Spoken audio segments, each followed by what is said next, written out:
Mayor Mahler, Counselor Gerson, Counselor Trask, Present. Counselor Gorley, Counselor Coleman, present, Counselor Sanchez, here, Counselor Richards. Let the record show we have 6 present with 1 not present. Counselor Gorley came down sick today. At this time, I ask for approval for absence. So moved. Second. Motion second, all in favor, say aye. Aye. Opposed? Let the record show 6 ayes with no nays with 1 absent for the absence of Counselor Gorley. Before I get started, I will go ahead and read the meeting instructions of online participation in public meetings. Thank you to everyone who is joining us this evening. For members of the public who would like to take part in tonight's meeting virtually, we have some instructions to help you in case you are new to using the Microsoft Teams.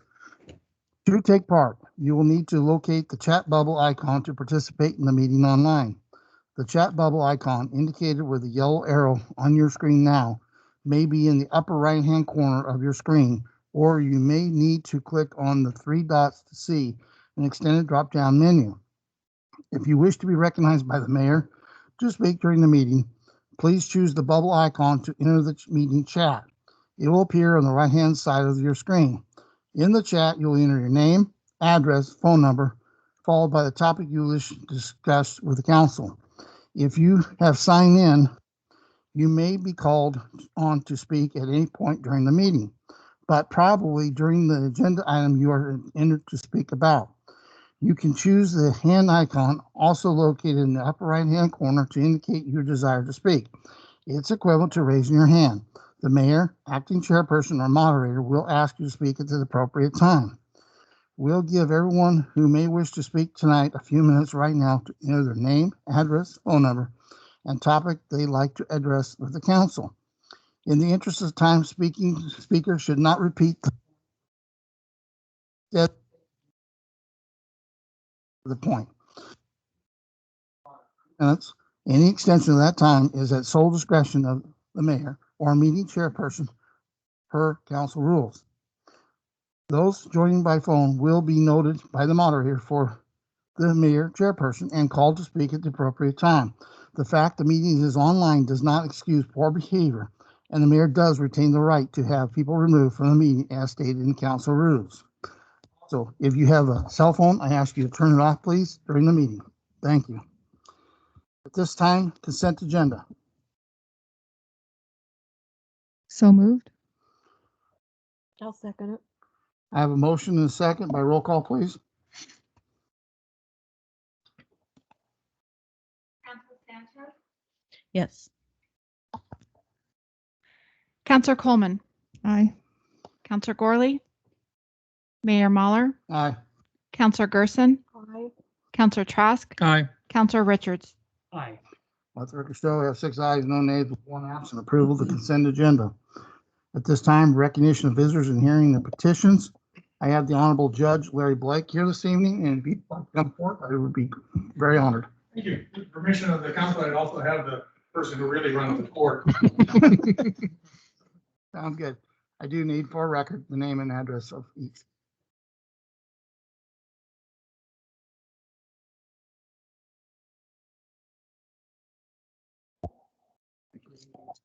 Okay. Good evening. My name is Carol Moffett. I'm the Sweet Home Municipal Court Administrator. My address is 37756 River Drive, Lebanon. And good evening. My name is Larry Blake. My address is the municipal court here in town for publicity purposes. First of all, thank you very much for the opportunity to come in and talk to you. Again, I wanted Carol to be here because she really runs the court. One of my first jobs after becoming an attorney was I clerked for a judge for a year, and I figured out who really runs the courtroom. And so with all due deference, I want to make sure all of you understand that that's the case here in this court too. I show up and I make rulings and I do decisions, but truly the staff are the ones who run the court and they do an excellent job of it. So that's the first thing I wanted to say. I didn't tell her I was going to say that too. I've been a judge for 25 years in the state. I've been here for 15 years. I serve at the pleasure of the council. I also work in several other cities down Valley. I work in Harrisburg, Monroe, Philomath, and I was most recently hired in Corvallis. one of the reasons I was hired in Corvallis is one of the things we're going to talk about tonight is that we have a community court here in Sweet Home, and it's very popular and other cities want that. So that's one of the reasons I was hired in Corvallis is to bring the community court there. In our community court, we handle crimes and violations. Crimes are anything you can go to jail for up to a year for, and violations are things like traffic tickets or code. Since you have the code, we also enforce the code. So we as the Sweet Home Court had all those types of cases. With traffic cases, particularly younger folks who come into court, especially if it's their first time, I try to keep any conviction off their record, because if you've ever had a kid getting insurance, you know what it's like to have tickets and how much that costs in insurance. So if we have juveniles come into court and it's the first time before the court, we try to offer a diversion, which means they keep their record clean for a period of time. They go to a class. We like this class called Trauma Nurses Talk Tough. It's put on by Emmanuel Hospital and Salem. It's an online class now.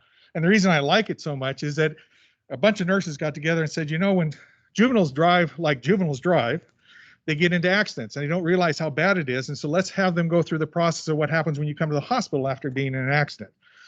So we also try to encourage people to get GEDs or graduate from high school. I'm a high school dropout myself. I had to get my GED in order to go on with my education.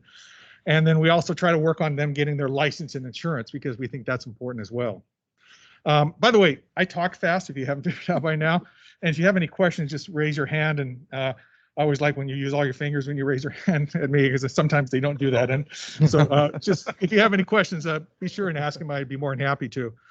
With adults, we try to do that same thing. If you have a clean record, we try to keep it that way. And we offer a class called U-Turn 180, and that's a class specific to Oregon law. So it's a learning experience. You make a mistake, can you learn from it and not do it again? That's what we try to push in our courts. And with older folks, we do the AARP class, which is a good class because they also reduce their insurance rates. And the other thing that we do with older folks is sometimes we have them retested by DMV, not the written part, but the driving part. Because when I grew up in Kalispell, Montana, and I can still remember my dad talking to my grandpa about time to hang up the driver's license because he kept hitting the garage door. So, but that's what happened was Dad sat Grandpa down and had that talk, and I don't know that that's happening a lot anymore. So I think we as a community can help out with that and get them retested. But I also like to have them keep their license, because that's kind of a dignity thing. And if you take their license, that's a tough thing to do, particularly with us guys. So that's the traffic and criminal part. Before we talk about community court, did you want to add anything about that? Okay. So community court, the chief, which is behind me, which makes me a little scared here, but never turn your back on a guy like that. The chief came to me a couple of years ago and said, hey, Judge, what do you think about community court? And interestingly enough, I'd just been to a conference, judges conference, where they talked about community court. Eugene has a community court as well. And so we went down there to look at this community court, and I liked certain parts of the community court, certain parts I didn't like. So we took what we liked of the community court. We worked with the chief, we worked with the city. Again, Ray's been great to work with. He's been really outstanding to help us out with this process. And what we came up with is a program for people facing criminal charges or owe money to the city by way of fines or fees. They come to community court, they engage in the process, and then at the end, we can dismiss the criminal charges against them or waive the fees against them. And why this is such a good program is that we're targeting certain individuals, people with mental health issues, people with housing issues, and people with alcohol and drug issues, or a combination of all those things. So the criminal court does a good job of handling criminals. I think the community court can handle these much better than the criminal court. So now we have a special court called community court, and it's the last Wednesday of each month. Is that correct? Usually last Wednesday. And we have providers come in, and you have a list of who we have, or this kind of give you an idea of what services we're offering these individuals. We have Chance, we have Exodus Recovery, Country Counseling, they're local, Family Assistance and Resource Center, Lynn County Mental Health, Lynn County Alcohol and Drug, Lynn County Public Health, Samaritan Opioid Outreach, and Sweet Home Health Center. So the process is as follows. An individual is either cited into court by the police department, because the police department knows these individuals better than we ever will, or they come into court and the city prosecutor behind me we'll refer them to community court, or we see them and refer them to community court. Right now, the numbers are, We have 66 current cases that we're going to see this month, 14 participants. We've had 2 successfully complete the program and their charges were dismissed. so that's the population, the numbers we're dealing with. And so what happens is they come into community court, they fill out, they get an application to we want to find out what their needs are. So we have a 3-page questionnaire. And one of the things we've done, I think it's really important, is that we have peer support people there. People who are similarly situated or were similarly situated to the individuals they're trying to help. They go off into a room or a quiet area and they help them fill out the application or questionnaire. Then they come to me and I explain the program to them. And if they want to involve themselves in it, then we send them off to all the providers who are there in court. So we have about 8 to 10 providers in court waiting to talk to them. And so we assign them to the different individuals. They go meet with the individuals. And I'll tell you, this is a lot better than me trying to tell somebody, hey, listen, I know you're homeless and I know you don't have employment, but I want you to go to Albany to get evaluated. It's much better when you have the providers come into court, and they're much more likely that they'll succeed. So they go meet with the individual people that are there to help them. They come back, report to me. I sign off on them and sign them another court date. So it's a monthly date that they come back, and it's probably about 6 months worth of dates that we want them to come back for. And if they follow through and do what they're supposed to do, which is getting housing, getting ID, getting transportation, getting alcohol and drug help, mental health help, if they can do all those things, we dismiss the charges against them. So any questions about community court at all? I have a question. So you said you had 2 that passed. Right. So what are the how many fail on that situation? We've had 1 refuse to participate. Okay, but what I'm saying is that you put 2 of them, 2 or 3 of them through, and they go through the thing. How many of them don't make it to the next step? So far, because it's such a new program, we have only had 2 pass. We haven't had anybody fail yet. Okay, good. That's good. Yeah. That's good. It's because it's pretty new. Because of COVID, we started it and stopped it. It's difficult. One of the things is they have to want to participate. And we've had some people who have some significant mental health issues who just can't see past that. And we've actually had some people who have some issues while in court. And some people go, isn't that bad to have them? I said, no, I mean, it's kind of like having a heart attack. You should do it in the lobby of the hospital.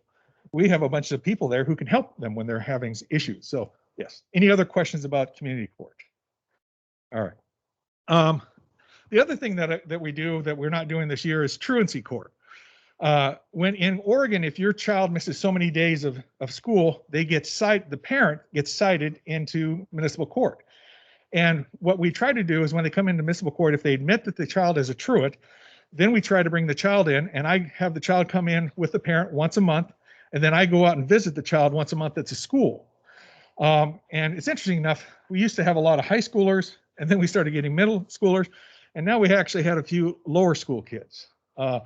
And what I find with this type of program, we're trying to help people. We're not trying to penalize them or fine them. We want to have that child attend school and be successful. But what we find out is when the child's not attending school, that's usually the minor issue compared to what else is going on in that child's life. There's bullying issues, there's mental health issues, there's health issues, there's all these other things going on. So we bring in outside aid. What agency is she with, the woman who comes in? Lynn County Mental Health comes in, and she actually appears at the truancy court. So it's really helpful to bring in outside agencies to help out with some of these families. So that's truancy court. Any questions about truancy court? We haven't done it this year because of the pandemic. So, all right. So in conclusion, we have several similar things in reference to our jobs. It's open to court, so I would encourage you to come to watch. If you ever want to see what goes on in my court, please come and watch. That's the best way to learn. We have a very diverse population here in Sweet Home. And one of the things about doing our job, we can't make everybody happy. One of the things I learned is that being a good father, and it's also being a good judge, is sometimes you're going to make people unhappy. And so if you ever have any questions about why I'm making people unhappy, call me up or ask me a question. I'd be more than happy to answer it. Anybody else have any other questions? And did I get everything from you? I think you did. Yeah. All right, I want to make sure. I don't want to tick her off because this would be bad. Court tomorrow. Court tomorrow. Yeah. Any other questions? Any other questions or thoughts? All right. I'd be kind of curious, and I know with the COVID of last year, some of your challenges that you were faced with that. Yeah. It's been challenging because, and first of all, can we turn up the heat in here all? No? Being a fat guy with a vest on and having to talk, let's turn up the heat a little bit. COVID's been difficult because one of the worst things about it is that the continuation, like with community court, we start people on a program and everything's going fine, and then all of a sudden we have to shut down for a couple months. And it's kind of like education. You're in school, everything's going fine, and then all of a sudden you're not in school. And then I think you got to take a couple months to catch up to where you were before the cool. I mean, so that's what's frustrating about COVID, is that any continuum that we get going with some of our clients, we lose, and that's frustrating. But I can't do anything about it. But I think we're very successful. I tell you, the reason I got hired in Corvallis, it's in my contract. They want me to start a community court, much like what we're running here. So you guys are kind of blazing the way for some of these other cities. So I think that's a good statement. Any other questions? Any other questions? All right. Thank you very much. And with that, I'll Thank leave you, Ms. Moffett, and thank you, Mr. Blake, for Yes. coming this evening, and keep up the good work. Okay. Moving on. Any other visitors or hearing of petitions? Anybody would like to come forth before council to be heard? Come on forth. I need name and address, please.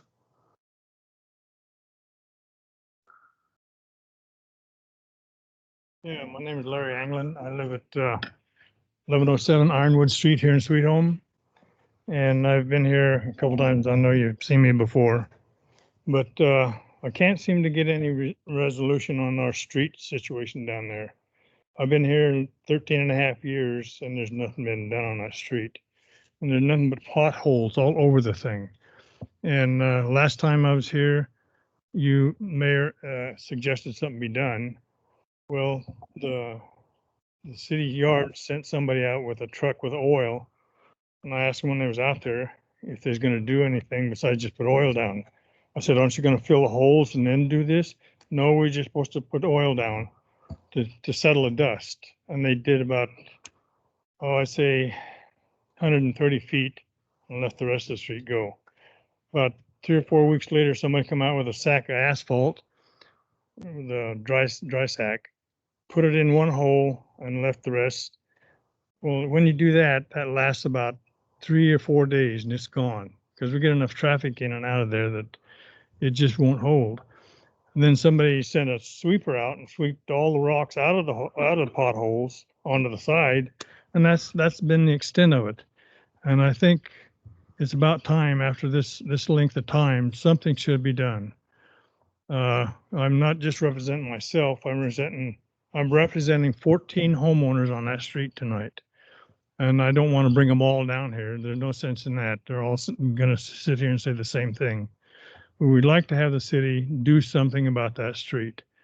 I mean, we got one of our neighbors works for Knife River, and they've been suggesting that take what little remaining asphalt on there, take it off, have it rejuvenated, bring it back and lay it down, put oil on it, and then put another coat on it.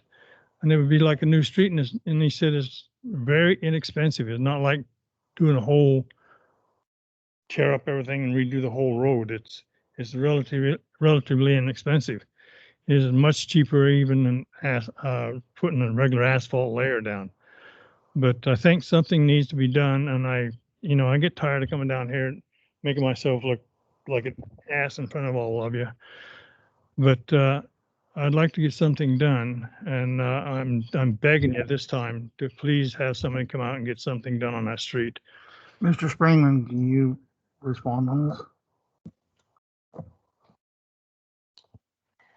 Yeah, it's part of, right now that street is in the small diameter project because we're doing streets that currently don't need any water projects.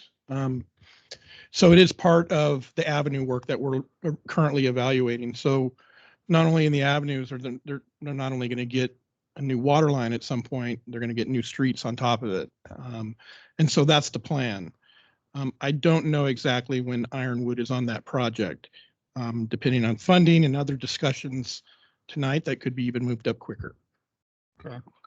Well, what everybody's complaining about, we see thousands and thousands of dollars going into parks and all this other stuff around town. but yet we can't take care of our own streets in the town. But anyway, another item that I'm representing the school bus drivers. I've been driving school bus now for about 10 years. And I gotta say, our police department is doing a fantastic job. Thank you, Chief. The only thing is, every day I come down Main Street between S Point Tire Shop and the McDonald's, I let little kids off that bus. The other day I had 10 cars in a row run my lights, and I'm sitting there laying on an air horn. They just look at me and go right on by. There isn't a day, and well, I had one day out of 4 weeks that I haven't had cars run by red lights. And I'm not the only bus. There's 14 others of us out there, and they're all complaining about the same thing. I know a couple of policemen were taken off because of funding or some such thing. I think these policemen should be brought back on, if nothing else, monitor that main street when the school is letting out or picking up, because somebody's going to get picked off someday, and then we're going to have a crisis on our hand, because they will sue the heck out of not only the city but the school and everybody else. And these little children, they get off the bus, they're excited to go home. I tell them, watch me. They get out and zoom across the road. And I've had them come so close to getting picked off. I sit there and shake for 5 minutes. Those kids are like mine when they're on that bus. They're my responsibility. When they step on that bus, they're my kids. When they step off, until I see them to the curb, they're still my kids as far as I'm concerned. And I don't want to see one of them smattered all over the front of a car. I would like to see something given to the police departments where they can work with us to get this taken care of. Because if we don't, sure as heck, somebody's going to get picked off. And I can have my red lights on. They'll come around the bus while the lights are on and the kids are crossing. I've had cars parked, stopped, recognizing my lights. Cars will weave in and around them to go right on through with the lights going. Well, Mr. England, I don't think anybody on this council is not going to disagree with you. For a little correction, though, we've lost officers due to them going somewhere else, and we are currently hiring police officers. If I stand me correct, Yeah. Mr. Lynn. So it's not that we've cut back with the officers; we've just lost them. Yeah, we'll see attrition. that isn't what they were telling us at the bus barn. But anyway, Yeah, you can't I understand. listen to I understand the everything people say. situation. That's why I'm bringing it up, because we do need some help out there. Well, I don't disagree with you. We have, this has been an ongoing discussion with council and with the police department, not only ignoring buses, but in my opinion, they're driving through town way too fast. Oh, This- yeah. This is an ongoing problem, and they're going way too fast in our town. And I don't have a solution to that problem right now. I know the chief and the council have had ongoing discussions of what we can do to curb this, and it is a problem. And the buses, there's no reason for that. Yeah. So we agree with you on that. There's Yeah, no we question. see them going through these yellow flashing lights for the school zone, 40 and 50 miles an hour. They'll pass us like we're going backwards. And I understand your position, but like I said, they wanted me to come down here because I'm the one that complains the most, I guess. But I just don't want to see one of those kids picked off anytime for any reason. And that's the reason I'm here. I can assure you, we are addressing the problem. Okay, I appreciate that. Okay. Thank you. Thank you for coming this evening. Anybody else would like to come forth to be heard before council? Mr. Mayor, Jeff, Chief, would you want to step in on that and? No, Give Mr. England's brought up some valid points. Yes, that we're absolutely. concerned with and aware of. As you know, we're down a number of officers and currently hiring. We have some backgrounds out. And so we will focus on that effort. You know, with the limited staffing, we kind of bounce from priority to priority. You know, over the last few weeks, we've had officers out at the end of school at Hawthorne trying to help with their traffic control situation. So we'll definitely focus on Main Street area and the after school hours, and hopefully we can make some improvements on that. So, Mr. Mayor, Go ahead. wonder if we could get some help from the press on this?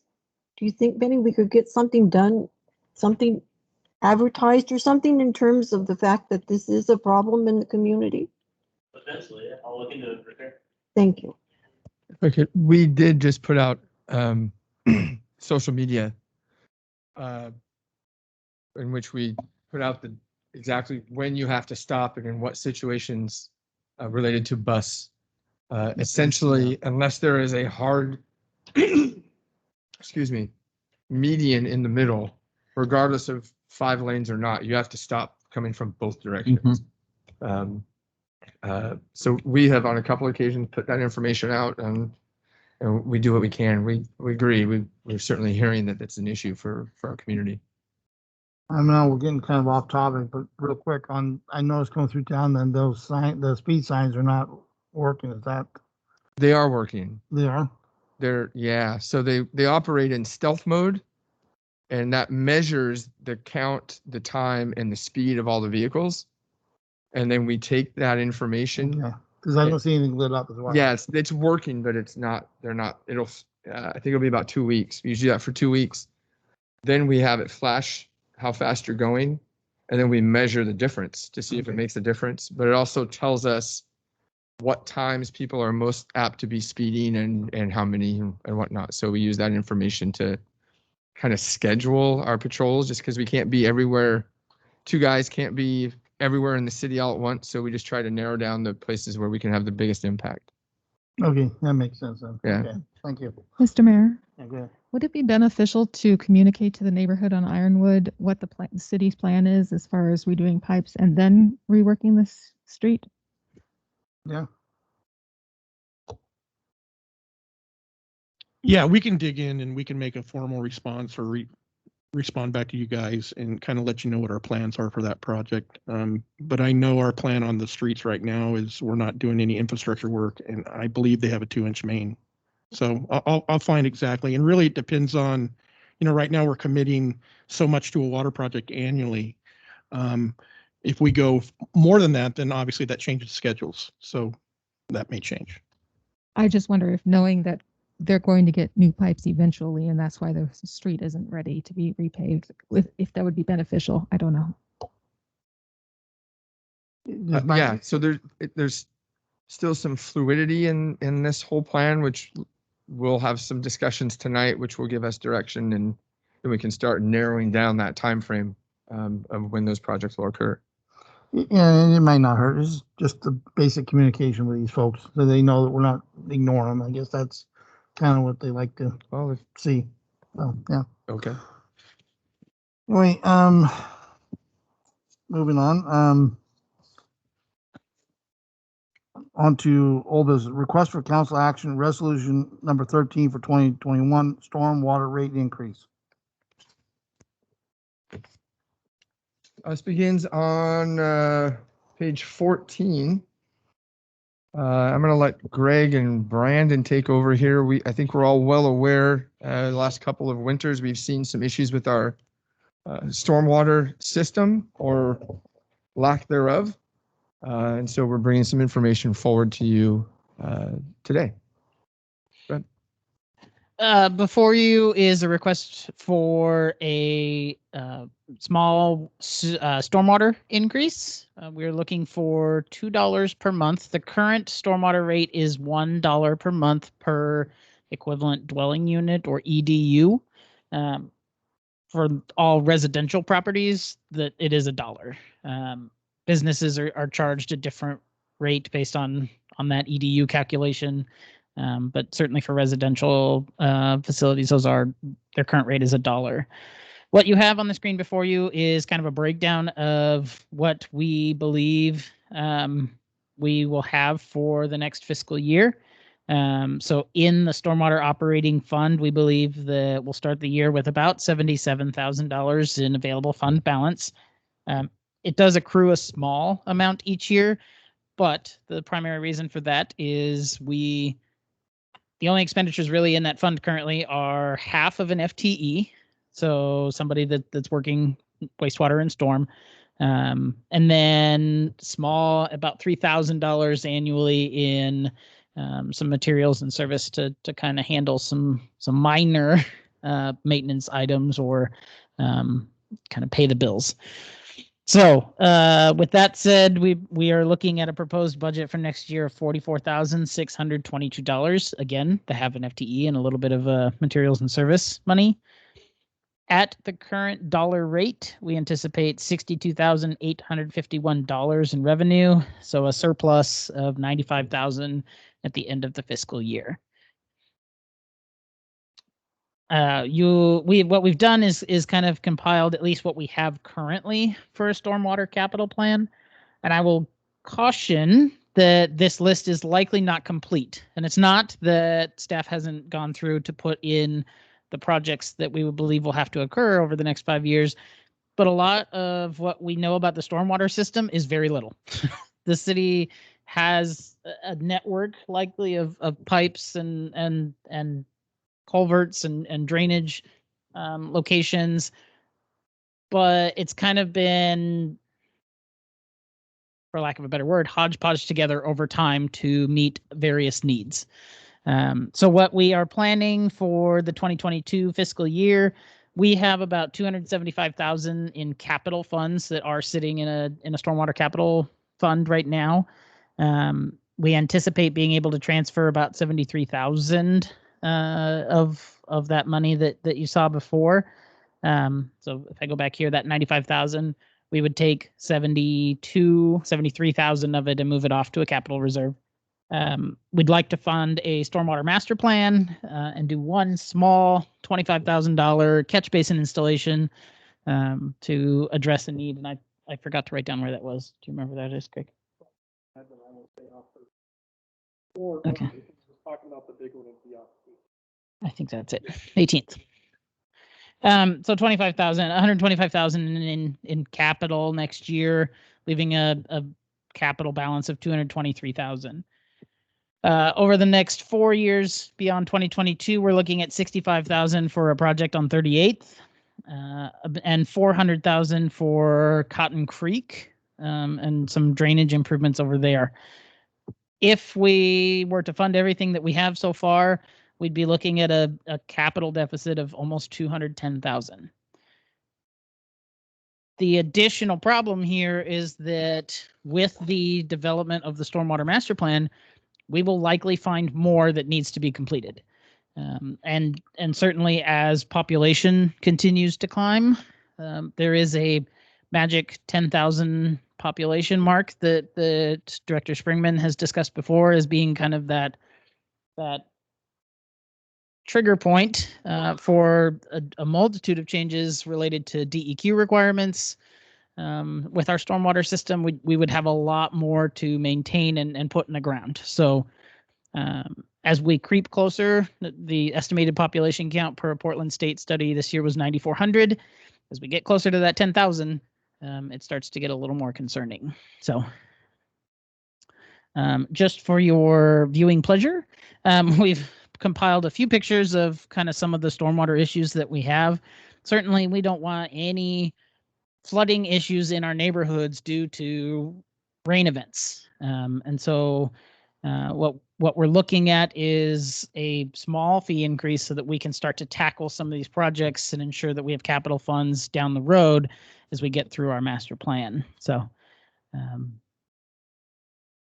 just peruse through a few of these. Water creeping up into houses, never a good thing. So with the $2 increase, you can see that our fortunes kind of turn around in this regard. At the end of 2026, we'd be looking at about $456,000 in available capital monies. Again, doesn't include any projects that would be identified as a result of a stormwater master plan. So $456,000 would give us some room that if we have critical needs as a result of that plan, or as we are able to tackle various projects in the coming 5 years, we would have some reserve to be able to do that with. That's kind of all I have for you, really. The stormwater rate has been at $1 since its inception in about the late 2000s timeframe, 2008, I believe. It has not been revised since.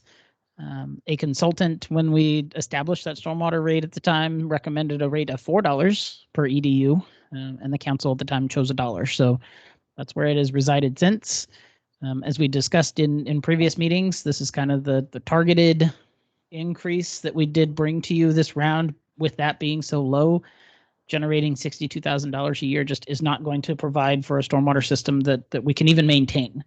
And so we do have a future, another conversation coming up regarding the incursion of debt potentially to help get through some of our projects.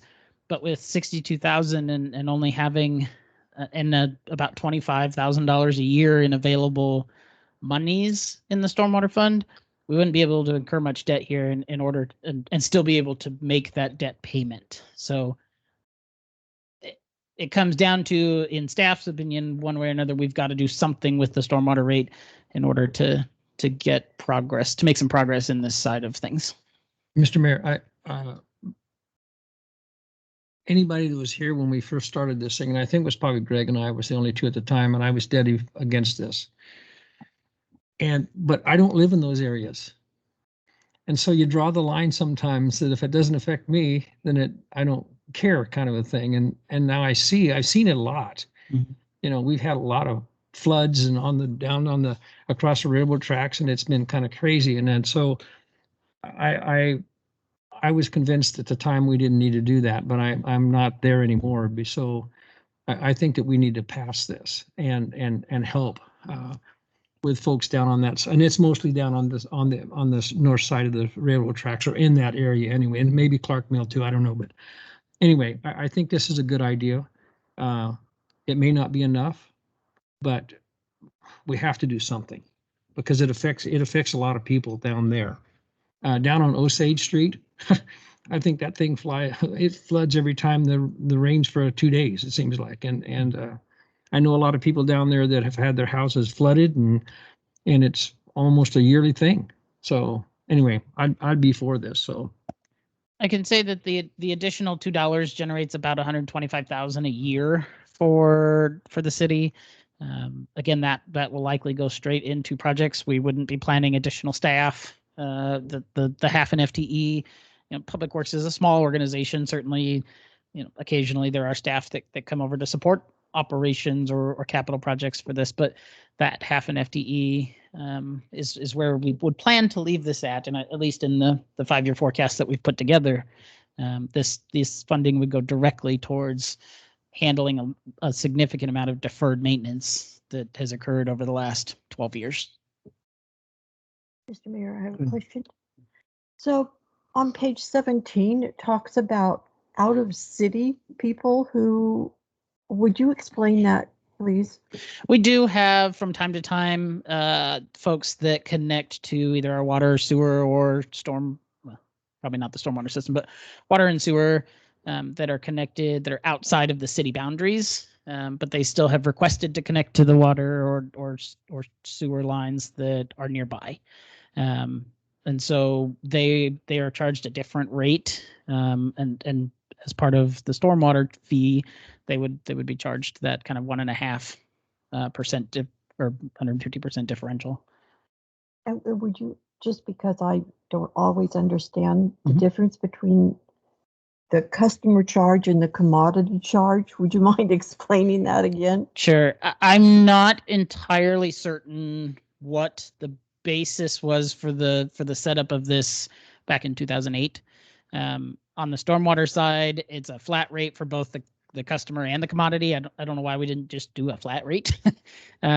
Likely some of that comes into that EDU calculation. So for businesses, for example, it's based on their square footage and the amount of impervious space, stuff that will run off into our stormwater system. That's where that kind of commodity charge is applied, so that there can be some sliding rate based on kind of their overall size. But from a residential standpoint, it would be a flat $3 in this case if the $3 was approved. Thank you. Any other questions? Mr. Mayor, if I may. Okay, great. Okay, so I have a couple questions and a comment. So the DEQ thing that you were speaking about, is that something that we're going to come up against if we don't have this stormwater improvements, like fines and whatnot? Like we could be owing them a significant amount more money than this would even cover? For additional information, if you wanted it, I could defer to Director Springman on that. yes, if we were unable to meet the DEQ regulations when we got to that 10,000, we would incur fines, and likely this would not cover. So I really, this goes against who I am, but I just think that to make sure we don't get those fines, this might not be enough. I thought that Counselor Coleman might have said maybe $5, or maybe I'm wrong, but if we were requested to have $4 in 2006 and we only are going up $1 or $2, like it's quite not a lot, not enough. Sure. I think what we as staff try to do is make sure that we're bringing to you information based on what we have readily available for you. Since we do not have a stormwater master plan and we don't know exactly which way we're going to have to go with the overall system, the $3 we know will get us what we have to complete right now and get us through the next 5 years based on our existing project list. Is it possible that we will have to come back in a year or 2 years or 3 years to revisit this rate? Yes. And I'd say that's as part of every utility rate that we have to bring those back to you for review anyways. This will get us what we need for right now. So I'm just really adamant that we try to figure out a way to secure a loan. And if this is going to be a way to make that possible by raising a little bit of revenue so we can use it as leverage, I'm for it. And I think that we need to ask for a little bit more because we're not even up to what they were requesting in 2006. And on top of that, I am one of those people on the other side that this affects. And so it affects my neighbors, it affects my community, and it has to be fixed. I think you'll have some more information in the next part of our agenda with a discussion on what things would look like if we were to incur debt versus kind of self-funding is what I'm going to call it then. But we believe at this time that if the council were to decide to incur debt to handle some capital projects, this $125,000 a year would get us what we need on the stormwater side. As you can see, the project list is relatively small. And until we have that master plan in hand, we don't know exactly what we're going to have to incur. And again, I'm just really nervous about DEQ fines down the pike if we don't figure something out quick instead of just $1 here or there, because that could really bite us. If I could, Mr. Mayor. You go ahead. The beauty of this through the resolution is it's always reviewable and the council always has the authority to change it at any given time. We try to be as staff cognizant of fee increases or rate increases. They're never popular, and we work really hard to meet the council's goals of being effective and efficient. So we don't want to ask for something that we don't know what we'd use it for. But when we get that master plan, it will identify all of those needs, and then we would immediately bring it to you. You will adopt that master plan, so you'll be involved in that whole process. You will see the projects, you will see the numbers attached to them. And then when you adopt it, then we can come back and adjust these fees to whatever we know we would need at that point in time. Thank you. Can I ask one more question? Do you know the date that the DEQ is requesting information or the time frame that we have to try to figure this out, or is it just kind of open-ended right now? It's based on population. So for all we know, I don't think this will happen, but our census figures could come back and say we're at that 10,000 mark, and then we'd have new requirements from DEQ. There would be a time frame for which we would have to comply. It would not be well, you're at 10,000, here's your requirements. But it likely would not be a very long time. It would require some negotiation, I think, with DEQ. Well, the census isn't come out until later on, isn't it? Yeah, we've got some time. The thing is, go back and a little bit of a history on this. We had a lot of discussions back in when this was implemented, and we had a huge public outcry even on the $1. So that's how it got settled on the $1. And I'm advocated for several years, and we've had discussions of doing small incremental increases over time. I'm not for having big jumps because that's when you will have a public outcry. So I would caution that we don't get too carried away and raise it immediately. Like city manager says, do it, come back and do it, over time. You do it gradual. Careful with that, because you will have an outcry on this. If the DEQ is not something that's right at our door, then I think I feel a little bit better about that. But the fines that we could incur if it is right there far outweigh the public outcry, I think, because we could go in the hole real quick. Correct me if I'm wrong, Mr. Spring, but over the years with the DEQ, we're actually still in decent graces with the DEQ because we've shown community approach to how we do things within our community, especially from a stormwater and waste. Yeah, we're currently in compliance on the wastewater side, and we've been very, very active, which that's the wastewater side. And then we deal with the environmental side, which is they're out of Eugene, that handle all the permitting. And it's basically at 10,000 population, we hit what they call MS4 self-permitting process. And it's the permit's already there. We just now have to comply to those terms.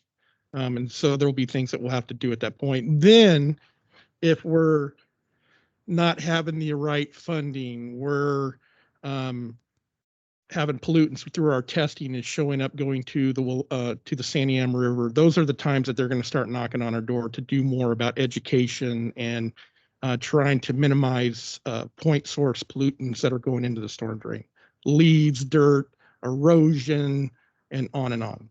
So it's just a bigger animal. We'll need staffing.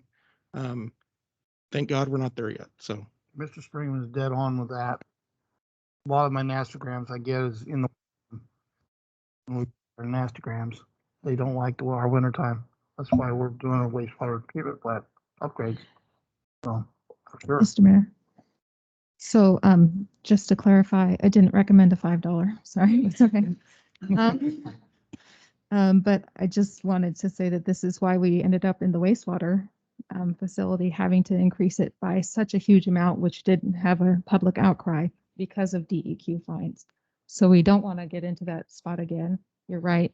But I think that we do need to increase it, but I like the steady small increases to be able to address these things. It happens in my neighborhood as well. So we need to get it fixed. What I would say is that the staff's recommendation in your RCA is the $2 because that's a reasonable, quantifiable, justifiable, that's the word I'm looking for, increase in this rate today. And then we can, if certain things change in the next 5 years, 10 years, whatever that master plan basically outlines. But this is what we believe is justifiable to the citizens and the businesses in this community who have to pay this. And Manager Mr. Towery is right. None of us like to do any kind of fee increases for any of our stuff. Unfortunately, it just from time to time is the nature of the beast. Mr. Mayor, I got a question. Brandon, could you go back to what the plan is going to, the master plan is going to cost? Is that just an estimate, or do you have firm numbers on that? Because at the $100,000 is a lot of money. I understand that it has to be done. I do get that. So where is that money going to come out of this $3 thing? Is that what it's going to come out of? So we're going to be cut? Yes or no? I'm sorry. Go ahead. It is not. So we currently have 275,000. Our proposed budget has that coming out of that available pot right now. What this $3 is going to do is start to add a little bit to the fund balance for us to complete projects over the next 5 years. I just wanted to clear that up for me because I'm kind of, slow. And that 100,000 is a solid number, unfortunately. Okay. All right. They're not cheap. Those master plans aren't cheap. Yeah. Yeah. Okay. Thank you. Any other questions, councilors? So, Mr. Mayor, I think if I'm not correct, if I'm not wrong, that having a master plan is also something DEQ would find presentable and acceptable, and then also be a way of having us get grants or extra funding to a project, right?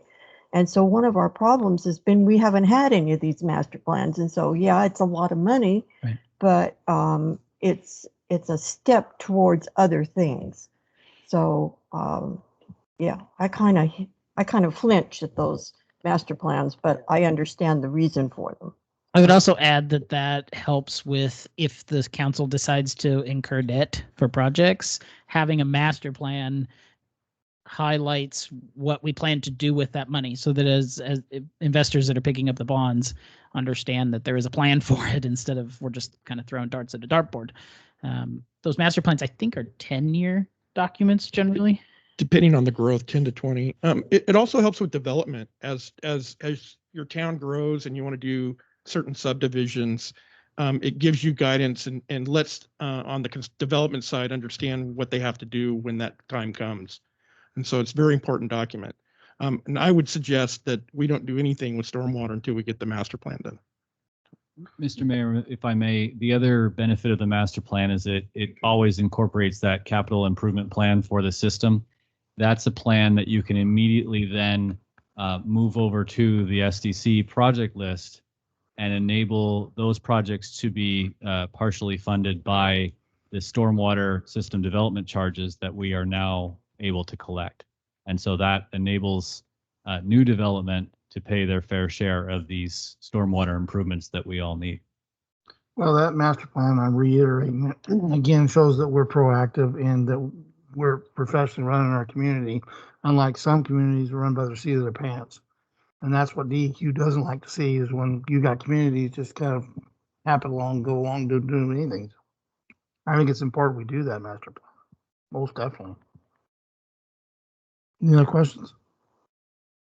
Need a count? Mr. Mayor, if I may. Go ahead. I'm against any stormwater rate increase, mainly due to the fact that it seems like inflation is already going up enough around us. I don't think we need to add on to that as is. So that's why I'm against it. Okay, duly noted. Any other questions? Okay, council directive. So, Mr. Mayor, I move to approve resolution number 13 for 2021. I'll second that. I have a motion and a second by roll call, please. Counselor Coleman. Yes. Counselor Gorley. Mayor Mahler. Yes. Counselor Gerson. Yes. Counselor Trask. Yes. Counselor Richards. No. Counselor Sanchez. Yes. Let the record show we have 5 ayes, 1 nay, and 1 absent. Approval of resolution number 13 for 2021. Debt information for capital project funding, page 20. Ladies and gentlemen, prepare to be wowed and amazed by spreadsheets that you've probably never witnessed before. Council gave us direction a month and a half or so ago. We had discussions about the viability of incurring debt because we recognize we have a lot of capital projects that we need to complete. So we've been discussing in-house amongst staff of one, what kind of projects, how do we prioritize them, which you've been involved in as well. And so what we've been able to do, or I should say what Brandon has been able to do as we've worked through this, is put together a scenario for you to consider. It's pretty impressive work, if I say so myself, so hats off to Brandon. But we talked about how we wanted to present this and the different things we need to take into account and factor into this decision. I'm gonna go ahead and turn it over to Brandon and just reiterate, if you have questions on this, to please ask them as we go through this. And we want to make sure this discussion is very, very transparent, because I think some people might be surprised by what our recommendation is going to be. That I'll turn over to Brandon. Thank you. I will say this was probably one of my favorite projects that I've had in this time. There's a lot of digging and a lot of spreadsheets, and this is what I live for. So with that said, let me start with the good news. Something that, as I was doing the research for this, came out of this project. I was surprised to find that the interest rates right now for a AA rated community, which we are, that's what we got from our last debt refinance, from a AA rated community, is 1.05%. And that rate, this was put together about a week ago, that rate has held. It has not changed much, maybe plus or minus 0.1%, but it's about that 1.05. So through the memo that is in your packet, we are using an assumption that there may be there's going to be some additional costs for debt issuance.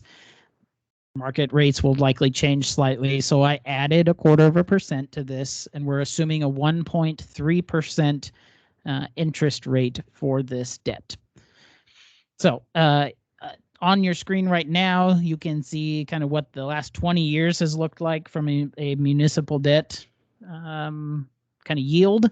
The AA rating is that green line. It is the lowest of them in this graph anyways, because that AA of the three here is kind of that best rating. So rates are lower than they have been in 20 years. Certainly good news, and certainly we expected that. I did not expect it to be so low. I'll be quite honest with you. So as we were going through this, we made a variety of assumptions. So I did some digging, found a U.S. Census Bureau, basically a CPI index for construction materials, and looked at what the last, in this case, 10 years has brought us as far as construction material increases. The yield from that was the construction material cost increases have been about 6% each year. So throughout this demonstration, I guess I'll call it, we've assumed each year that we don't complete a project means 6% additional will be added to our overall costs. We determined that based on our current 5-year plan, we would have about $450,000, and what we've done over the last 5 years, we'd have about $450,000 in contributions annually, whether that is to a capital fund for us to what I'm calling self-fund these projects, us to essentially manage this process in-house, or that $450,000 could be used to pay the debt service on any debt that we incur. That $450,000 would require a 2.5% to 3% increase in the water. In this case, in this example, I was using water to kind of hone us into something, but 2.5% to 3% in water rate increases over the life of the loan in order to afford that $450,000 debt service payment. When I started putting this together, I was initially looking at a 30-year loan. That's a lot of times what municipal organizations will take. That as I was going through and plugging in the interest rates and the cost increases, 30 years turned out to be about $200,000 in annual debt service payments. And using our forecast, I said, well, if we can afford up to the $450,000 range, we could potentially shrink this. And so what you have before you, the assumption is that this would be a 10-year bond. We would be able to incur, in this example, nearly $4.5 million and pay it back in 10 years using everything that we have in our current modeling. The outcome of this project yielded that if we were to self-fund this, or what we'll call scenario 1, we would pay a total of about $6.6 million on $4.3 million in projects today. So $6.6 million, and would take us 16 years to complete that list of projects. If we were to take a debt option, we would be paying about a little over $300,000 in interest costs over that 10-year life of the loan. So we would be paying $4.6 million on $4.3 million of projects. That's a very large difference. Mr. Towery can attest to the fact that I walked into his office after working on this, and I was a little bit shocked because I did not anticipate that the differential between doing these projects ourselves and incurring this debt today and trying to knock these projects out now would be so large, $1.9 million in savings over the life of these projects. So that's certainly hefty. Part of the assumptions included that at putting $450,000 aside, there are some larger scale projects in the capital improvement plan that would require some time before we could accumulate enough money in order to complete those projects. The problem, however, if you sit on basically the fund balance, trying to accumulate the amount that you need. In this case, we would need to accumulate $3 million for what is that? A water reservoir, depending on where that needed to be. But the assumption was we would need to sit on that for 5 to 6 years before we would have $3 million in available money to spend. Well, if you sit on something for 6 years, that's 6% a year that those costs are going up. And so it adds to the overall cost of your projects. And in the memo, I outlined that would cost, I think it was 1.1 million. Yes. No. Where'd it go? Oh, 1.2 million. So if we were to sit on that for 6 years, we would add 1.2 million in total project costs using that 6% inflator, and would add 9 years to the overall timeline. So it's rather significant. So that's kind of what you see out of this graph on the screen in front of you. Is we've got the orange is kind of this self-funded proposal. You can see that we're working on projects and total costs are increasing, and then you wait until 2033 when you can finally build that $3 million plan and get that off, reservoir, and get that off of your list. And that's when the costs really jump because you've sat on that money for so long.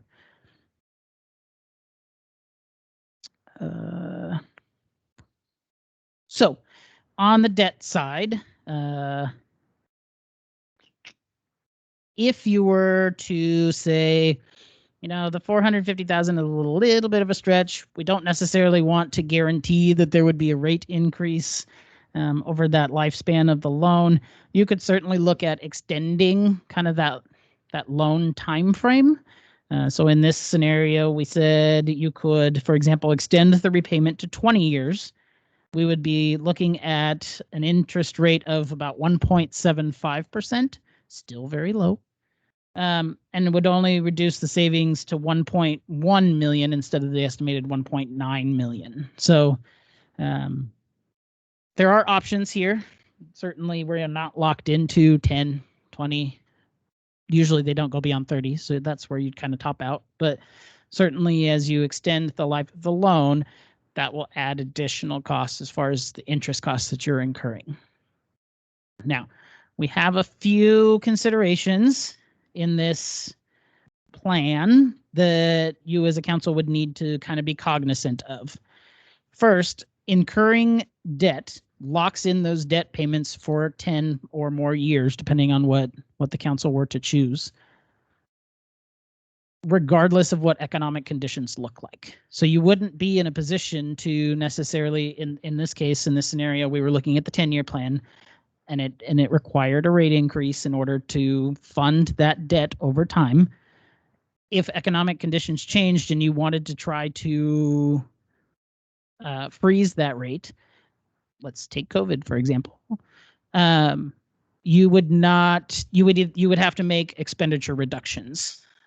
What I can tell you about these budgets, and certainly as we take over the plants, additional information will be known. We'll get a better handle on what exactly we need to operate. But the more that we take from operating, that just increases potentially what we have in deferred costs, whether it's deferred maintenance for our plants, whether it's capacity issues. We can't address capacity as far as if staffing has to be revised. You'd be looking at operational reductions instead of debt payments. So you'd be locking in, we have to pay that debt. The timing of projects is a concern for us.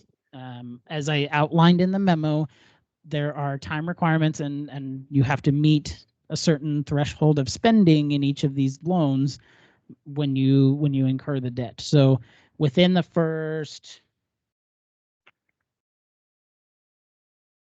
sorry, I just want to make sure I get the right number.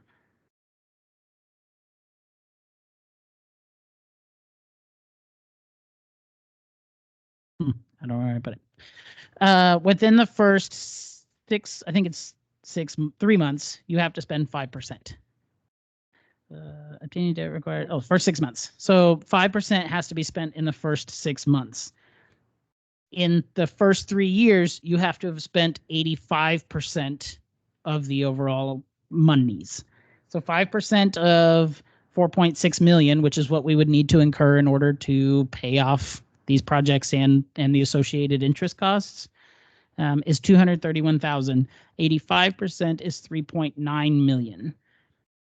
As Director Springman alluded a little bit ago when we were having the stormwater conversation, we don't feel comfortable as staff moving forward with a large-scale project list without having those master plans done. Because certainly what we could find in those master plans is there are higher priorities that you as a council may decide we need to tackle those first. So automatically to do those master plans, you're taking 12 to 18 months out of a 36-month timeline. It takes 18 months. That would leave us 18 additional months to spend $3.9 million. So that is a concern for us. Doesn't necessarily mean it is impossible, but timing is a concern overall. Lastly, the consideration here would be that for $450,000 in annual payments leaves nothing in our capital reserves after 10 years. If something goes sideways, or if inevitably, we will have additional project needs outside of when we complete these projects, our maintenance doesn't go away. We wouldn't have anything unless there were additional rate increases or expenditure reductions. Not everything has to be based on rate increases, certainly, and we understand that, but you wouldn't have anything in the capital reserve without some kind of change in either operating or rates. So those are the kind of the three considerations that we would implore you to consider as we go through this process. I can certainly answer any questions you might have, but certainly our research and our thoughts are that if you as a council decided to incur debt right now, and right now being relative, it takes a little bit of time to spin this up, but we would save a significant amount of money over the next 10 to 15 years. Questions of council? Mayor, I have a question. So Brandon, in your last paragraph, you talk about the debt for the wastewater treatment plant. Mhm. We have to take out a loan for that. Yes. Will that be at this interest rate? I mean, are we at that process now where we will be able to take out that loan? Yes, and I think the latest, where were we at? 1.3? I think what we have from funding agencies is that we would be able to lock in about $12 million at 1.3%. So relatively low, and some additional grants that would come in. But we're looking at probably 1.3% from one of our funding agencies to make that happen. Okay, and then added into that, you're talking about your final sentence says $40 million in total debt. $45 million Yeah. if we do this. Correct. That's a lot of debt for us as an organization. Our annual budget's about $23 million each year. And so you're looking at a total debt load that exceeds what you have in your books. Investors don't look favorably upon that. And so that's something we would have to consider as we go about this process. Okay, thank you. Mr. Mayor, I got a couple comments that I remember. Some of you weren't here. I think probably Mayor and Diane and I might be. Diane might have been here. But when we had the wastewater and the water plant, when we had that rate increase, was horrible. It was a lot of money. Mm-hmm. But that's the cost that we had to go with because of the way we did not raise rates at a slow rate over many years. And that's not knocking the former council. It's just that they were really, really, really conservative. And we got into a place where if we wanted to borrow money, they said, no, not a chance. You got to raise your rates to make up so that you were sincere about what we want to do. And to get up to a $45 million debt, that is a lot of money, regardless if we say 1.9 million over 10 years or whatever it is. I'm really, really scared of this. I really, really am. I mean, the debt that we're going to have after the wastewater plant is another debt. And now we're going to throw another one in there for whatever that was, 4 million or whatever it is. That's pretty scary to me. I would hate to put heavier loads on our future councils with big debts. The other thing too is my concern is knowing what's going on right now. Our economy is not necessarily going in the right direction in a lot of ways. So you got to keep your economy in mind as we move forward. There's a lot of things going on that's concerning. Any other questions?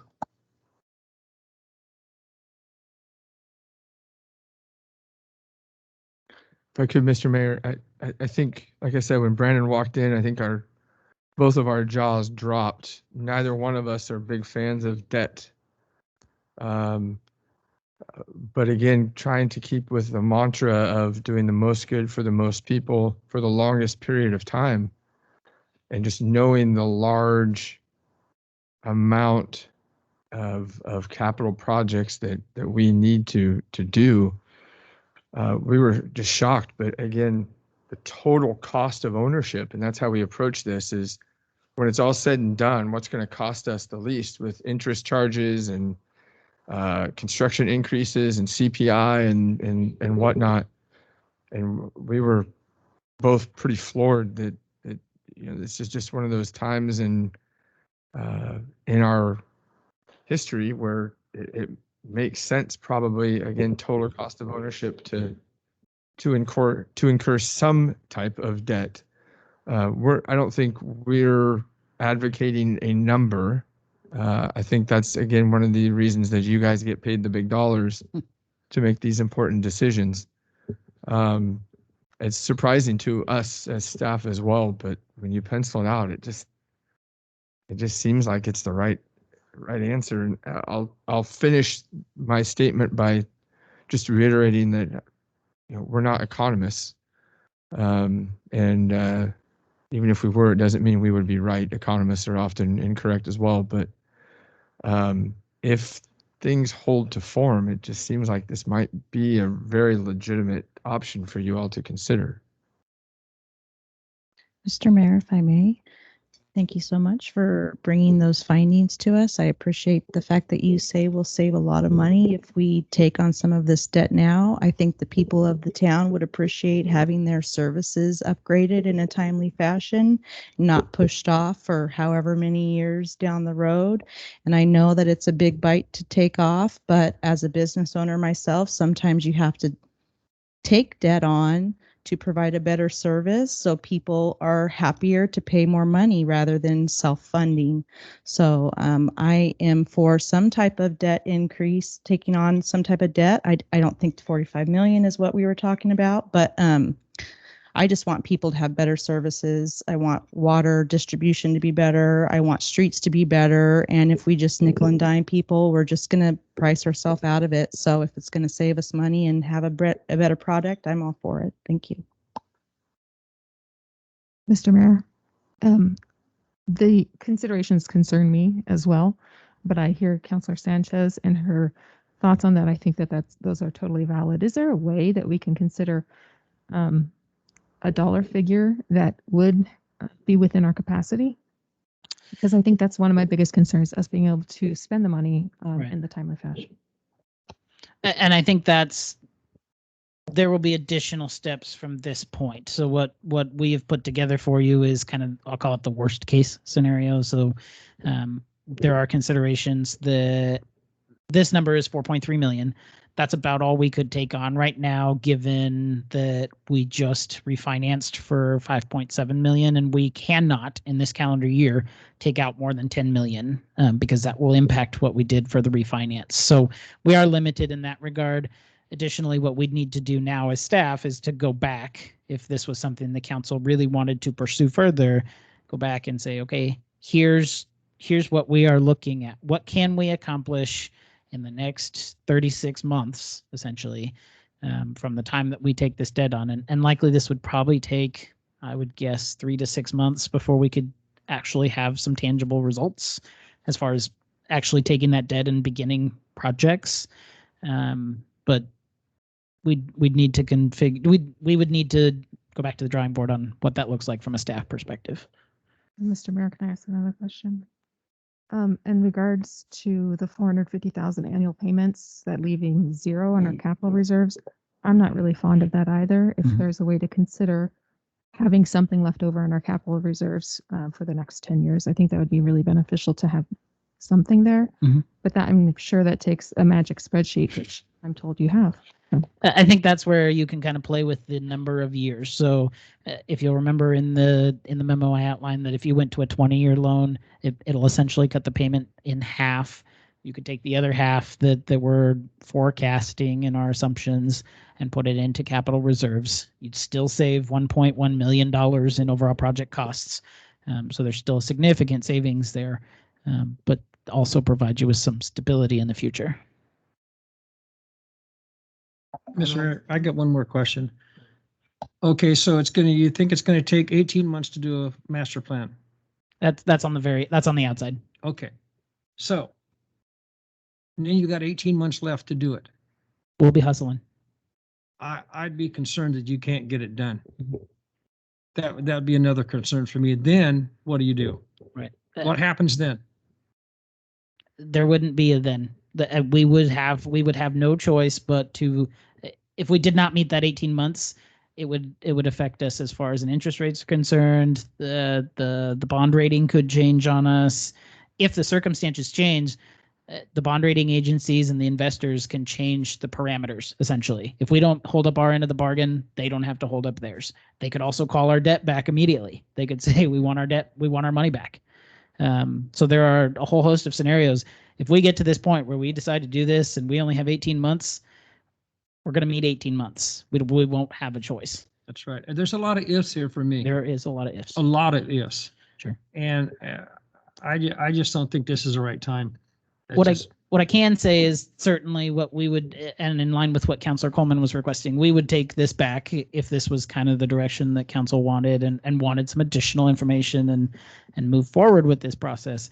We would go back as staff and management to decide, okay, what can we really do in this timeline? Because we can get to a point where we know this is what we can complete with the resources that we have, the staffing we have. We can get to that information, and a lot of this fall on Director Springman's department, I'll be honest. So that'll be for him to work out with his staff. But we will come to a figure that we know is appropriate, that we know is safe, and isn't going to put the jeopardy of the financing at risk. Mr. Mayor, I got one more comment. Okay, so I know Greg's a genius, but he's got a lot on his plate right now. He does. Okay. I'm concerned that will not get done in the time that we need to. I'm not saying that they can't get it done. Sure. I'm just saying I'm concerned about being able to get it done and then have a $2 million, whatever it is, payback to whoever for not getting it done. And I'm not saying that they can't. They've done some really miracle stuff here, but I just don't know. This doesn't make a lot of sense to me right now with all the debt that we already have. We would have to, in order to complete this, we would have to leverage not only our existing staff, but we will have to leverage contractors. First of all, we're not doing this work on our own. No, I understand. The actual projects will have to be completed by contractors. We'd have to go out for bid, so you have to assume that timing. We're not doing this work on our own, and we would have to rely heavily on our engineer of record in order to help get these things completed, and that starts with the master plans. They have said that in a pinch, we could certainly push, but anytime you push, you're likely going to have additional costs, because if somebody has to bring in additional staffing, they're going to pass that cost on to you. So again, we would have to play with this. This isn't by no means the end of this conversation, but we would get it to a point where staff knows that we can accomplish what you're asking us to do. You feel comfortable knowing that this debt isn't going to be recalled or financing conditions are going to change. We would hone this into an appropriate. Well, then there's another if. What if there's not enough contractors to do the jobs? You can, I think when it comes to bidding, and you can find a contractor, but you're going to potentially find if I'm not a bid person, to be honest. Director Springman could probably talk better to this, but if there aren't contractors and you're stretching to find them, you're likely going to find that you're stretching your cost as well, because what you're doing is asking them to set aside other projects in order to do yours. So they're going to want some financial guarantee that this is going to be beneficial for them. Mr. Mayor, if I could, we're not asking you to make a decision or choose a dollar amount tonight, just to clarify. What we're asking is, when you look at this scenario, if it piques your interest, then we will continue to bring you more information. So one thing is, as we get the water modeling project back and we're able to outline specifically, these are the things we now know we need to do in the water system. As of right now, we're not guessing. They're educated guesses, so to speak, but we're certainly not rubbing crystal balls. We're making educated estimations. As we start to get these plans in, and then the council would not only be able to choose what number are you comfortable with in financing that debt number, but then where do you want it? Do you want to put, if you choose, we'll go out for 3 million. Do you want to put $1 million in the storm? Do you want to put $1 million in the streets and $1 million in water? How do you guys want to break that out? And what I would foresee is we would bring you the listing in each category, kind of ranking it in, at least in our opinion, what's important, and then allow you to choose what goes into each category, which would then equal that final number that you are comfortable with. So this is very much just a model scenario. Essentially, whether we chose 4.6 million or 4.3 or 100 million, those costs would have all been similar as far as the savings, at least on a percentage basis, if that makes sense to you. So we just chose some numbers out of water because we had to do something to illustrate how this might look. As I eat my microphone, I apologize. Doesn't taste very good, by the way. Well, like you and I talked about, Mr. Towery, I'm open for some kind of a taking on a debt load, maybe probably no more than 10 years. But again, I caution what we do. Absolutely. You can't be so wrapped up in the interest rate and say, oh, this is great, let's jump on it. Because I am also a business owner, and I know that if I got $10 in my pocket, I don't go spend 20. So you got to be careful. And the other thing too is that I'm not comfortable saddling future councils with huge debt loads that they can't get themselves out of, and then it puts the city into a pinch. Yeah, absolutely. And we can argue all day long. I see some economical indicators that we possibly could go to a recession, and it's going that direction with something going on. And that would make a big impact of what we're doing here. Absolutely. So it's something to keep in mind. So, Mr. Mayor, if I may. I think this council took on the wastewater plant as a top priority, and we recognized how much debt we were going to have to go into in order to get that plant up to snuff. I'm not comfortable taking on any more debt than we have to get until we get the wastewater plant under control. That's my priority. Mr. Mayor, this is where increasing rates come into play, in my opinion. If we're not going to do the rate increases, which I don't like any more than anybody else, then that helps us get to where we need to be. And for me,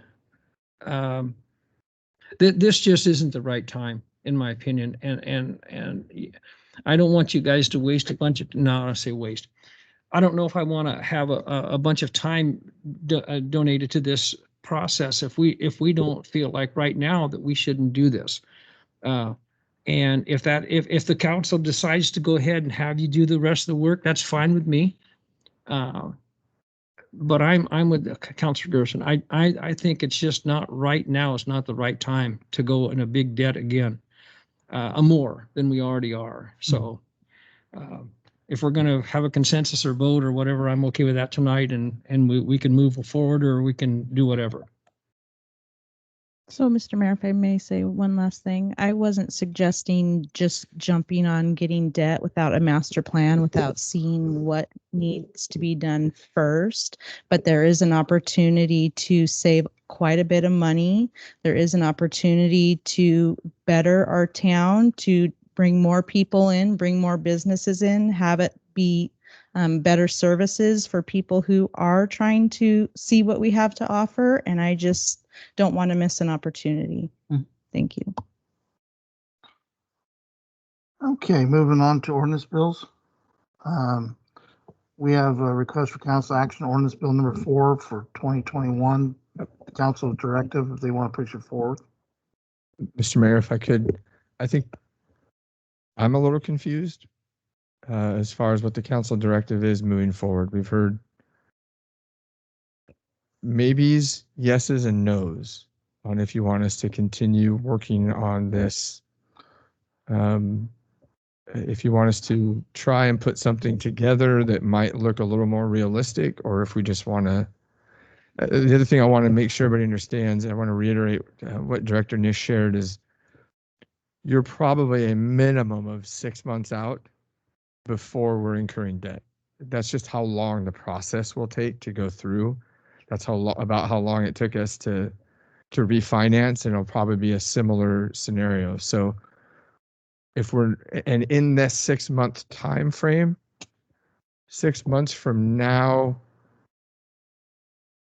bid documents should be really close on the wastewater treatment plant, right? We should have our funding numbers probably pretty locked in and have a really good idea of exactly what we're borrowing and exactly what our rates are going to be for the wastewater treatment plant. So, well, Mr. Tyler, that's kind of the $1 million question. We don't, without knowing the wastewater, that's a huge debt load. And I agree with Councilor Sanchez. Without the master plan, it's kind of up and absolutely. But the master plan is important. Can't just sit there and make a decision without that master plan. Absolutely. That kind of leaves it out. Right. Mr. Mayor, we had a meeting just a few days ago about the $7 million that the state was going to give us. We didn't get to present what we wanted to present at that meeting. And we may not get $7 million from the state. And if we don't, we're really up a creek. And then we're going to have to borrow a lot more money for the wastewater plant. So you better keep that in consideration too. We may get the $7 million.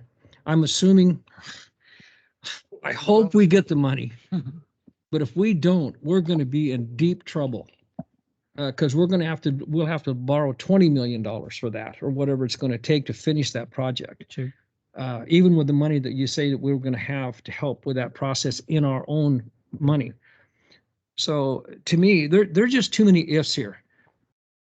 We will have that answer in a matter of weeks. Okay, that's fine. Yeah. So we,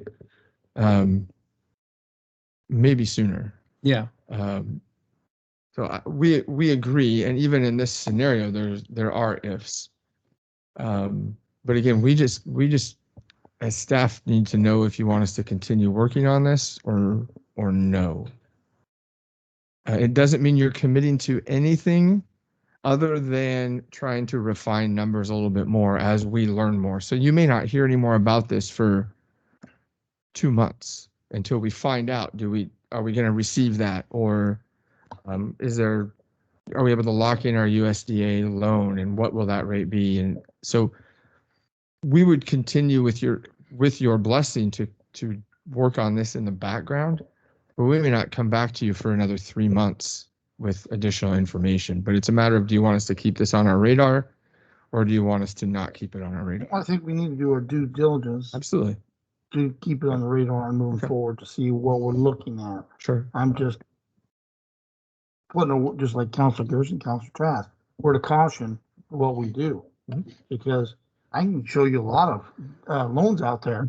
I can get you about 10, 15, 20 loans for 0 to 1%. But can you pay for them? That's the end of the day's question. Sure. So that's kind of where I'm at. And with the economy is still up in the air, that would be another thing that we have to look at. So I'd say we wouldn't be doing our due diligence if we don't continue forward and see what you come back with. I don't think council's not saying that. So I would say, yes, let's continue. Okay. So consensus of the council, do you agree? Yes, I agree. Yes. Yes. Yes. Yes.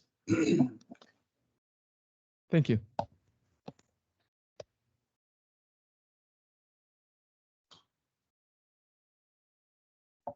Okay, moving on, we have a request for council action ordinance bill number 4 for 2021, to move it forward for first reading, but I need the council directive if that's, Mr. Mayor, my apologies.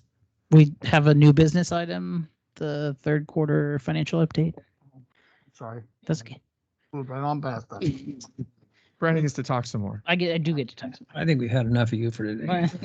My apologies, Brandon. Go ahead, we'll move back to the financial update. I would like to give you some good news, but I can sit on it if you'd rather, Cancer. Appreciate the good news.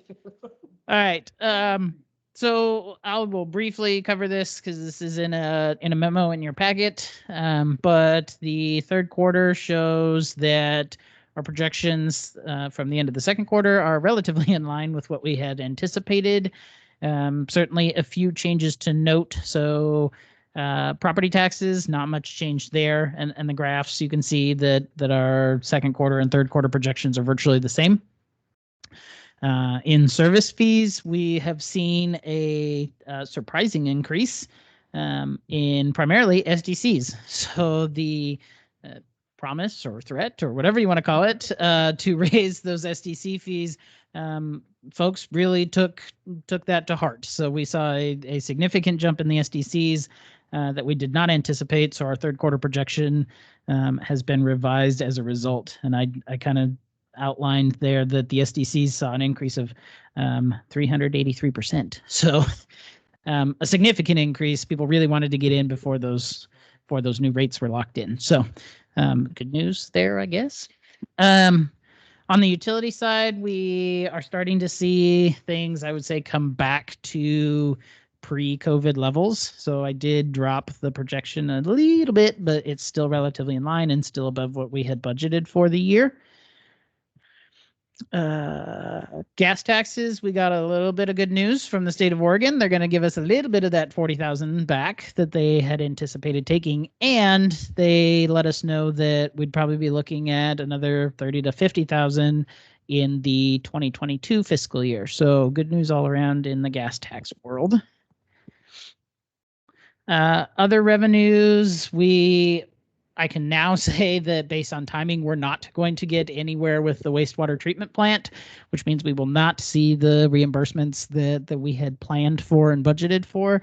So the projection there, you can see that little orange bar dropped significantly, but that is because we are not anticipating drawing on any of the 7 million, for example, for the wastewater treatment plant, just based on where we are. So not bad news certainly there, but significantly lower than what we had planned for the year. Personnel costs overall, everything is down at this point, 2.7% from the same period last year. With the recently implemented cost of living adjustments and the fact that the city is going to begin onboarding staff for the new treatment plants, we anticipate still that we will eat the budget, not anything over, but we do plan on using 100% of what we had budgeted for personnel for the year. On the materials and service side, we are still looking at a net savings of 1.7 million. So while people are spending, it's not enough to outpace what we had done as far as freezing spending in the first basically 2 quarters of the fiscal year. So good news all around. Financial health is solid, stable, whatever you want to call it. And we're looking forward to a good end of year and a solid 2022 fiscal year budget that you're all working on currently. Any questions of Brandon? Okay, thank you, Brandon, for the update. Request for council action again. It's wanting to know if you want to move ordinance bill number 4 for 2021 forward for first reading. Any questions of councilors?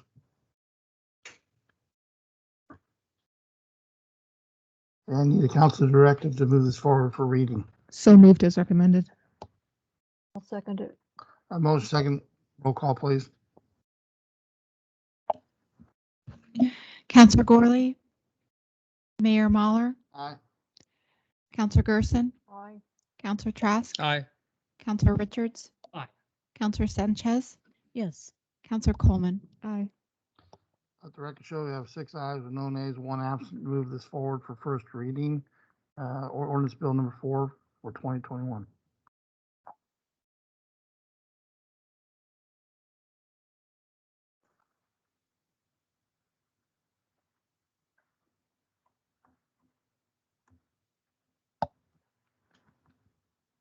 Ordinance Bill No. 4 for 2021. Ordinance No. _____. An ordinance amending the official zoning map. Whereas, the applicant, Laurel LaRoque with Udall Engineering and Land Surveying LLC, submitted zone change applications EMA 21-01 and requested a zone map change for an area consisting of approximately 0.46 acres located at 4347 Highway 20, Sweet Home, Oregon, 97386. The Sweet Home zoning map is proposed to change from the residential low-density, R1, zone to the highway commercial, C2, zone. The proposed zone change would bring the zoning designation into conformity with the property's existing comprehensive plan map designation. The subject property is identified on the Lynn County Assessor's Map as 13S01-28 DC Tax Lot 02500, and whereas, the Planning Commission of the City of Sweet Home held a public hearing on April 5, 2021 with due notice of such public hearing having been given and provided an opportunity for public comments and testimony. The Planning Commission deliberated at their April 5, 2021 meeting, and recommended that the City Council approve this application, and whereas, the City Council held a public hearing on this matter on April 27, 2021, with due notice of such public hearing and requested a continuance to May 6, 2021, to provide opportunity for public comment and testimony. The City Council approved this application by motion at their May 6, 2021 meeting, and whereas, the proposed C2 zoning is needed to facilitate development of the subject property. Now, therefore, the City of Sweet Home does ordain as follows. Section 1. The City of Sweet Home adopts the findings of fact in support of zone change applications EMA 21-01 included as Exhibit A. Section 2. The City of Sweet Home amends the official zoning map, identified in SHMC 17.20.020 as the city zoning map including all subsequent amendments, for an area consisting of approximately 0.46 acres located at 4347 Highway 20 Sweet Home or 97386, and identified on the Lynn County Assessor's Map as 13S01-28 DC Tax Lot 02500. The official zoning map shall be amended from the residential low-density, R1, zone to the highway commercial, C2, zone for the subject property as shown on Exhibit B. Passed by the council and approved by the mayor this blank day of blank 2021, blank mayor attest, blank city manager ex officio city recorder. Any questions of councilors? And the two no's at the top are number, bill number and ordinance number. Any questions of councilor? There's been a request to move this forward for a second reading tonight by title only. Any councilors have any concerns about it? So I need a council directive to move forward for second reading for title only. So moved as recommended. I'm sorry. To do a second reading, you have to have a unanimous. So make sure everybody. I was gonna do a roll call. Okay. I'll second the motion, by the way. A motion and a second. Roll call, please. Mayor Mahler, Yes. Counselor Gerson, Yes. Counselor Trask, Yes. Counselor Richards, Aye. Counselor Sanchez. Yeah. Counselor Coleman, Yes. Counselor Gorley. Let the record show 6 ayes, no nays, with 1 absent, moving it forward for second reading by title only this evening.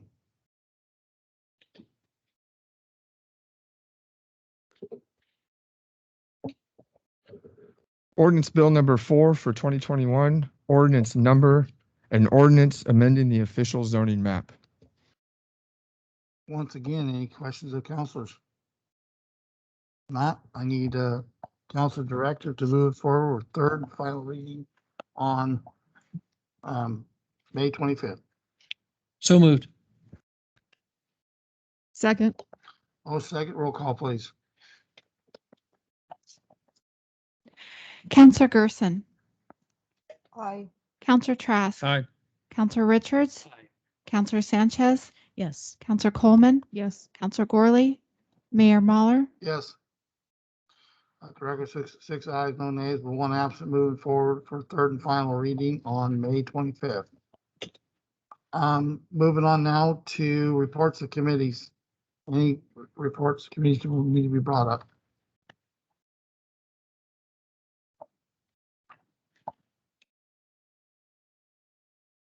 Okay.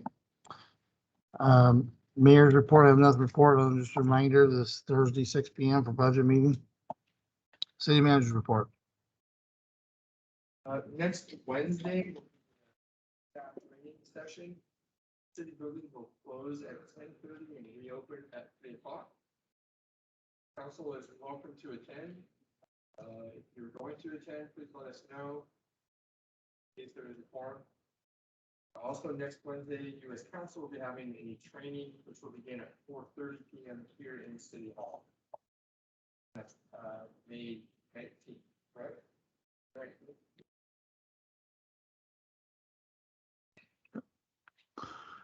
Thank you, Ray. Department directors reports. And your director would like to bring something up or any questions of the directors? Mr. Mayor, if I might. Go ahead. Just a reminder that tomorrow is our shut-off day. I didn't get the final numbers, but I know earlier this morning we were at about 65. So we're hoping that comes down a little bit. But that's actually not a terrible number for us as far as where it has been in the past. So Thank you, Brandon.